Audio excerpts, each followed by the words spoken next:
Vijaya Karnataka international YouTube ಚಾನೆಲ್ಗೆ ಸ್ವಾಗತ. ನಾನು ಶಂಕರ್ನ ಹೆತ್ತು.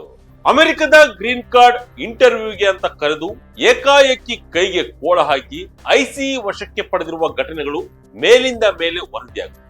16 ವರ್ಷಗಳಿಂದ ಯುಎಸ್ ವಾಸ ಮಾಡಿಕೊಂಡು ಎಲ್ಲಾ ದಾಖಲೆಗಳನ್ನ ಸರಿಗಟ್ಟಿಕೊಂಡು ಗ್ರೀನ್ ಕಾರ್ಡ್ಗೆ ಅಪ್ಲೈ ಮಾಡಿ ವರ್ಷಾನುಗಟ್ಟಲೆ ಕಾದು ಅಂತೂ ಇಂಟರ್ವ್ಯೂಗೆ ಅಪಾಯಿಂಟ್ಮೆಂಟ್ ಫಿಕ್ಸ್ ಆಗಿತ್ತು. ಅಮೆರಿಕದಲ್ಲಿ ಶಾಶ್ವತವಾಗಿ ನೆಲೆಸೋಕೆ ಗ್ರೀನ್ ಕಾರ್ಡ್ ಪಡೆಯೋಕೆ ಒಂದೇ ಹೆಜ್ಜೆ ಬಾಕಿ. ಖುಷಿ ಖುಷಿಯಾಗಿಯೇ ಸಂದರ್ಶನಕ್ಕೆ ಹೋದವು. ಆ ಸೆಂಟರ್ಗಳಿಂದ ವಾಪಸ್ ಬರಲೇ ಇಲ್ಲ. ಅಮೆರಿಕದ ಇಮಿಗ್ರೇಷನ್ ಮತ್ತು ಕಸ್ಟಮ್ಸ್ ಎನ್ಫೋರ್ಸ್ಮೆಂಟ್ ಏಜೆನ್ಸಿಯು ಗ್ರೀನ್ ಕಾರ್ಡ್ ಆಕಾಂಕ್ಷಿಗಳನ್ನ ಬಂಧಿಸಿಟ್ಟಿದೆ. ಅಮೆರಿಕದಲ್ಲಿ ಏನಾಗ್ತಾ ಇದೆ? ಗ್ರೀನ್ ಕಾರ್ಡ್ ಪಡೆಯೋಕೆ ಹೋದವರು ಐಸಿಇ ಕಸ್ಟಡಿಯಲ್ಲಿ ಸಿಲುಕಿರೋದು ಯಾಕೆ? ಎಲ್ಲದರ ಬಗ್ಗೆ ವಿವರ ಇಲ್ಲಿದೆ. ಯುಎಸ್ ಪ್ರಜೆಯನ್ನ ಮದುವೆಯಾದವರಿಗೆ ಸಂಕಷ್ಟ, ಗ್ರೀನ್ ಕಾರ್ಡ್ ಸಂದರ್ಶನಕ್ಕೆ ಹೋಗೋಕೆ ಆತಂಕ. ಅಮೆರಿಕದಲ್ಲಿ ಶಾಶ್ವತವಾಗಿ ನೆಲೆಸೋಕೆ ಗ್ರೀನ್ ಕಾರ್ಡ್ ಅತ್ಯಗತ್ಯ. ಪೌರತ್ವ ಪಡೆಯೋದು ಅಲ್ಲಿಂದ ಮುಂದಿನ ಮಾತು. ಭಾರತೀಯರು ಸೇರಿದಂತೆ ಅಮೆರಿಕಕ್ಕೆ ವಲಸೆ ಬಂದ ಹಲವು ದೇಶಗಳ ಸಮುದಾಯಕ್ಕೆ ಇದೊಂದು ಅತ್ಯಂತ ಗಂಭೀರವಾದ ಬೆಳವಣಿಗೆಯಾಗಿದೆ.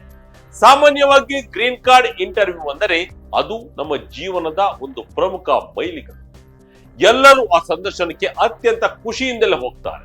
ಆದರೆ ಇತ್ತೀಚಿನ ವರದಿಗಳ ಪ್ರಕಾರ ಅಮೆರಿಕದ USCIS ಆಫೀಸ್ ಈಗ ಬಂಧನದ ಕೇಂದ್ರವಾಗಿ ಬದಲಾಗ್ತಿದ್ಯಾ ಎಂಬ ಪ್ರಶ್ನೆಗಳು ಮೂಡುತ್ತಿವೆ.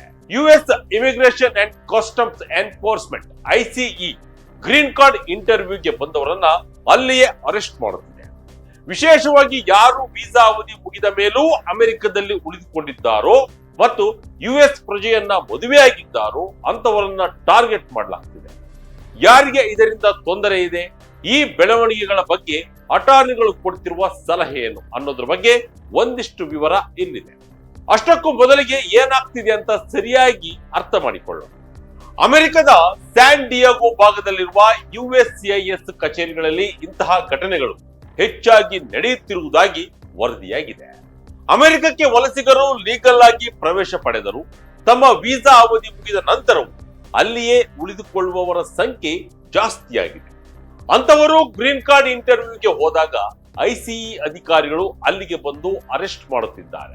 ಇಲ್ಲಿ ಗಮನಿಸಬೇಕಾದ ಮುಖ್ಯ ವಿಷಯ ಅಂದ್ರೆ ಅರೆಸ್ಟ್ ಆದವರಲ್ಲಿ ಅನೇಕರು ಅಮೆರಿಕನ್ ಸಿಟಿಜನ್ಗಳನ್ನ ಮದುವೆ.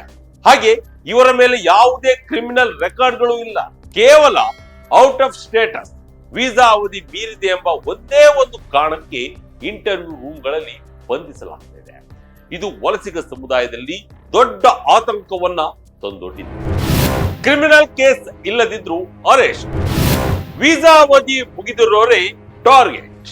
ಯುಎಸ್ ಮಾಧ್ಯಮಗಳು ಕೆಲವು ವರದಿಗಳಲ್ಲಿ ಈ ಬೆಳವಣಿಗೆಗಳ ಬಗ್ಗೆ ಅಟಾರ್ನಿಗಳ ಅಭಿಪ್ರಾಯಗಳನ್ನ ಪ್ರಕಟಿಸಿವೆ. ಅವುಗಳ ಪ್ರಕಾರ ICE ಮತ್ತು USCIS ಜಂಟಿಯಾಗಿ ಒಂದು ಹೊಸ ಪಾಲಿಸಿಯನ್ನ ಜಾರಿಗೆ ತಂದ ಹಾಗೆ.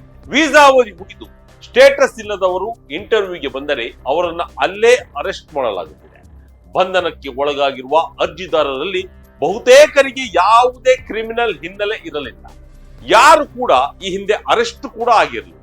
ಅಮೆರಿಕದ ನಾಗರಿಕರನ್ನ ಮದುವೆಯಾಗಿ ಗ್ರೀನ್ ಕಾರ್ಡ್ ಪಡೆಯುವ ಹಂತದಲ್ಲಿದ್ದವರು ಅಧಿಕೃತ ಮಾರ್ಗದಲ್ಲಿ ಎಲ್ಲಾ ನಿಯಮಗಳನ್ನ ಪಾಲಿಸಿಯೇ ಅಮೆರಿಕಕ್ಕೆ ಪ್ರವೇಶ ಪಡೆದಿದ್ದರು.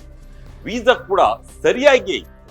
ಆದರೆ ಗ್ರೀನ್ ಕಾರ್ಡ್ಗೆ ಅಪ್ಲೈ ಮಾಡಿ ಅದರ ಸಂದರ್ಶನಕ್ಕೆ ಡೇಟ್ ಫಿಕ್ಸ್ ಆಗುವಷ್ಟರಲ್ಲಿ ವೀಸಾ ಅವಧಿ ಮುಕ್ತಾಯವಾಗಿದೆ. ಗ್ರೀನ್ ಕಾರ್ಡ್ ಅರ್ಜಿಯು ಪ್ರೊಸೆಸಿಂಗ್ ಹಂತದಲ್ಲಿದ್ದರೆ US ನಲ್ಲಿ ಉಳಿಯೋಕೆ ಅವಕಾಶ ಇರುತ್ತೆ. ಆದರೂ ICE ಅರ್ಜಿದಾರರನ್ನ ಕಸ್ಟಡಿಗೆ ತೆಗೆದುಕೊಳ್ತಾ ಇದೆ.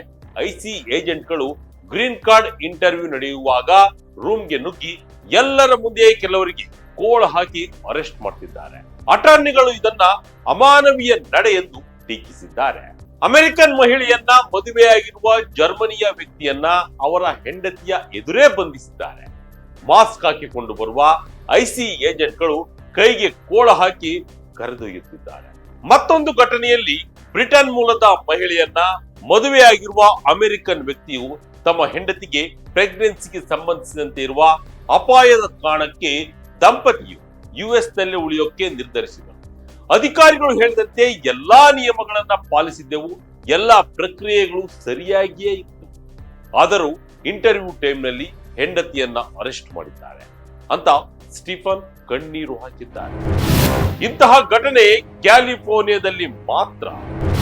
ತಾವಾಗಿಯೇ ದೇಶ ಬಿಟ್ಟು ಹೋಗಲು ಐಸಿಇ ಸಲಹೆ.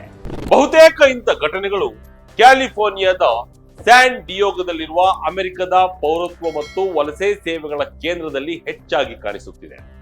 ನವೆಂಬರ್ 12ರಂದು ಐಸಿಇನಿಂದ ಒಂದು ಮೆಮೊ ಬಂದಿತ್ತು. ಅನಂತರ ಈ ಘಟನೆಗಳು ಶುರುವಾಗಿವೆ. ದಿನವೂ ಒಂದಿಲ್ಲ ಒಂದು ಅರೆಸ್ಟ್ ನಡೆಯುತ್ತಲೇ ಇದೆ. ಆದರೆ ಯುಎಸ್ ಬೇರೆ ಬೇರೆ ಸ್ಟೇಟ್ಗಳಲ್ಲಿ ಇಂತಹ ಘಟನೆಗಳು ನಡೆದಿರುವ ಬಗ್ಗೆ ವರದಿಯಾಗಿಲ್ಲ. ಹೀಗಾಗಿ ಇದೊಂದು ಪೈಲಟ್ ಪ್ರಾಜೆಕ್ಟ್ ಇರಬಹುದು ಅಂತ ಸ್ಯಾನ್ ಡಿಯೋಗಗೆ ಮಾತ್ರ ಸೀಮಿತ ಆಗಿರಬಹುದು ಅಂತ ಕೆಲವರು ಅಭಿಪ್ರಾಯಪಟ್ಟಿದ್ದಾರೆ. ಆದರೆ ಯಾವಾಗ ಬೇಕಾದ್ರೂ ಬೇರೆ ಕಡೆಗೂ ಇದು ವಿಸ್ತರಣೆಯಾಗುವ ಸಾಧ್ಯತೆಯನ್ನ ತಳ್ಳಿ ಹಾಕುವಂತಿಲ್ಲ. ಈ ಎಲ್ಲ ಘಟನೆಗಳ ಬಗ್ಗೆ ಐಸಿಇ ವಕ್ತಾರರು ಸ್ಟ್ಯಾಂಡರ್ಡ್ ಉತ್ತರವನ್ನ ಕೊಟ್ಟು ಸುಮ್ಮನಾಗಿದ್ದಾರೆ. ನಾವು ರಾಷ್ಟ್ರೀಯ ಭದ್ರತೆ ಮತ್ತು ಸಾರ್ವಜನಿಕ ಸುರಕ್ಷತೆಗೆ ಮೊದಲ ಆದ್ಯತೆ ನೀಡುತ್ತೇವೆ. ಯುಎಸ್ ಸರ್ಕಾರದ ವಲಸೆ ಕಾನೂನುಗಳನ್ನ ಜಾರಿಗೊಳಿಸುವುದು ನಮ್ಮ ಕರ್ತವ್ಯ ಎಂದಿದ್ದಾರೆ. ಕಾನೂನು ಬಾಹಿರವಾಗಿ ಅಮೆರಿಕದಲ್ಲಿ ಇರುವವರು, ವೀಸಾ ಅವಧಿ ಮುಕ್ತಾಯ ಆಗಿರುವವರನ್ನ ಬಂಧಿಸುವುದು ಮತ್ತು ಗಡೀಪಾರು ಮಾಡುವುದನ್ನ ಐಸಿಇ ನಿರ್ವಹಿಸುತ್ತಿದೆ. ಹಾಗೆ ಅಕ್ರಮವಾಗಿ ನೆಲೆಸಿರುವವರು ತಾವಾಗಿಯೇ ಸೆಲ್ಫ್ ಡಿಪೋರ್ಟೇಷನ್ ಆಗುವಂತೆ ಸಲಹೆ ಕೊಡಲಾಗ್ತಿದೆ. ತಾವಾಗಿಯೇ ದೇಶ ಬಿಟ್ಟು ಹೋಗುವುದು ಸುರಕ್ಷಿತ ಮತ್ತು ಉತ್ತಮ ಆಯ್ಕೆ ಎಂದು ಐಸಿಇ ಹೇಳಿದೆ. ಇದಕ್ಕಾಗಿ ಸಿಬಿಪಿ ಹೋಮ್ ಆಪ್ ರೀತಿಯ ಟೂಲ್ಗಳನ್ನ ಬಳಸಿಕೊಳ್ಳಬಹುದು ಎಂದು ತಿಳಿಸಿದೆ. ಒಟ್ಟಿನಲ್ಲಿ ಈಗ ಅಟಾರ್ನಿಗಳು ಕೊಡುತ್ತಿರುವ ಸಲಹೆ, ಗ್ರೀನ್ ಕಾರ್ಡ್ ಇಂಟರ್ವ್ಯೂ ಇದ್ದರೆ ಯಾವುದೇ ಕಾರಣಕ್ಕೂ ಅದನ್ನು ತಪ್ಪಿಸಿಕೊಳ್ಳದೆ ಹಾಜರಾಗಬೇಕು.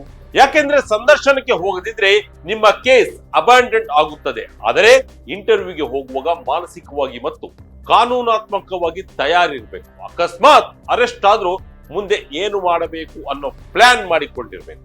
ಅಂದ್ರೆ ಇಮಿಗ್ರೇಷನ್ ಅಟಾರ್ನಿಗಳ ಜೊತೆಗೆ ಮುಂಚೆಯೇ ಮಾತನಾಡಿಕೊಂಡು ಸಲಹೆ ಪಡೆದು ಹೋಗುವುದು ಉತ್ತಮ. ಇದಾಗಿತ್ತು ಈ ಕ್ಷಣದ ಇಂಟ್ರೆಸ್ಟಿಂಗ್ ಸ್ಟೋರಿ. ಇದೇ ರೀತಿ ಸ್ಟೋರಿಗಾಗಿ Vijaya Kanaka international YouTube channel, Facebook channel follow ಮಾಡ್ತಾ ಇರಿ. ಧನ್ಯವಾದಗಳು.